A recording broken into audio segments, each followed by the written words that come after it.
Hey guys, and welcome to today's episode of the All Glorious podcast. I'm your host, Michelle. This is a Catholic Christian podcast where we talk everything about our sweet Jesus. So, last week I obviously did not have a video, and I'm so sorry. I completely forgot. Honestly, life got in the way. I got busy and I completely forgot. So, it was good coincidence though, because today's Tuesday, February 10, and I had my annual checkup this morning and I have the rest of the day off. So I'm going to give you guys 2 episodes this week. How am I going to do it? Filming them both today and editing them both.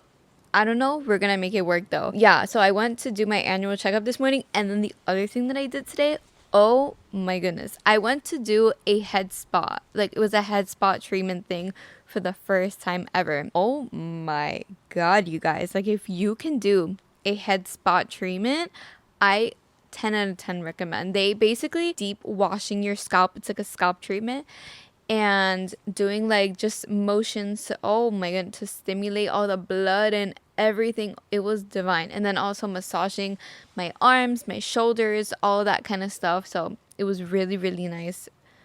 Well deserved. Today's episode, getting into the nitty gritty of today's episode, I want to talk about alcoholism, which is a very hot topic in today's world. So as I was beginning, like, navigating my way back to Jesus and following in his path, I have gotten into a lot of disagreements, I would say, with some people. And that's totally fine. As you are going down your path with Jesus, you're shedding layers of your old self. Sometimes it's going to be times where you're going to disagree with some people. They're going to look at you weird, and you're just going to be the odd one out. But as I continue my path with God, and the closer and closer I get with him, even though I fall astray sometimes, I make my way back into that path. All I care about is how he sees me. Do I care what other people are saying, how they look at me? I could not care less. And alcohol is one of those very big and very dangerous things that are so normalized in today's world and today's society. And I partaked in it. I absolutely did. I used to be somebody who would drink not all the time, like every day, but in every single party, I'd be taking a few shots of tequila, getting drunk, and having a good time. Now, as I was having like an existential crisis of like, what am I living for? Who am I living for? And started dropping those things that were not allowing me to be in communion with Jesus and allowing me to see him clearly. Alcohol was one of those things. I would not say that I was alcoholic. Like, I was not an alcoholic in the term of like, in the sense of like I was craving it or any of that. It was quite the opposite. My body was rejecting it, but my mind felt like I needed it. The whole reason why I even began drinking alcohol was because it was so normalized. And coming from a Colombian family, everybody and their mother drinks except for my mom. She has never been someone who has drank before, and she's never been like in support of that.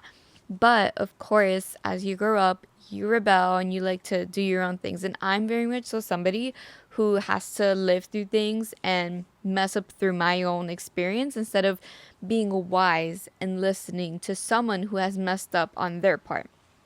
So, with all of that to say, like I mentioned to you guys before, that I used to be very anxious. I used to be very depressed, and I was going through a lot of mental battles. I used to be somebody who could not have a conversation with other people without thinking, oh my god, they don't like me. Oh my god, I'm so awkward. Oh my god, this. Oh my god, that. All these things that would go through my head, just all these lies that my brain was just feeding me. And so alcohol was my numbing medicine. I honestly would drink alcohol because I wanted to numb myself, to not feel the awkwardness, the tension. And I thought, hey, if I drink alcohol and I'm drunk, I'm going to be accepted by people. I'm going to be fun and they're going to like me. So that's exactly what I did. Every single party, any chance that I got in a social setting, I would absolutely drink alcohol. Going to see a basketball game, I'd be drinking those White Claws to try to just feel tipsy. I felt that I needed it to numb out my insecurities, to bring out the fun. And that's such a sad way to live. So the reason why I wanted to make this episode is because I have, thank God, it's been over 2 years now that I have not had a sip of alcohol, and I will never go back. Even at my wedding, there is not going to be an ounce of alcohol there. So why does God tell us not to get drunk? He specifically tells us don't get drunk off of wine. Bringing it to today's culture and age, we see people drinking wine, alcohol, everything, beer. People drink everything. Now, what is the purpose of even drinking to begin with? You want to get drunk. You want to not be in today's reality. You want to let your mind be altered. That's what alcohol is for. And besides that, I have personally seen in my family people who were alcoholics that their liver completely damaged, their mind completely just gone. The person who they were completely gone. Alcohol has nothing good. And coming from somebody who's soon to be married and soon to be having children, I want my body to be healthy. So let's start with what God has to say about getting drunk specifically. And even though I'm on the extreme end of nobody should be drinking alcohol to begin with because nothing good comes from alcohol, I'm going to bring it to drunkenness. That's what the Lord tells us. So let's bring us to Ephesians chapter 5, verse 18. So he says, do not get drunk with wine, for that is debauchery, but be filled with the Spirit.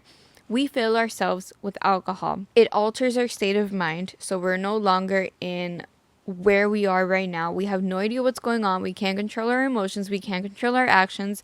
We don't have no self-control. Instead, get filled with the Spirit. Do you know how many times I've gone to adoration, being in the Mass, just in prayer in general, and being filled with the Spirit?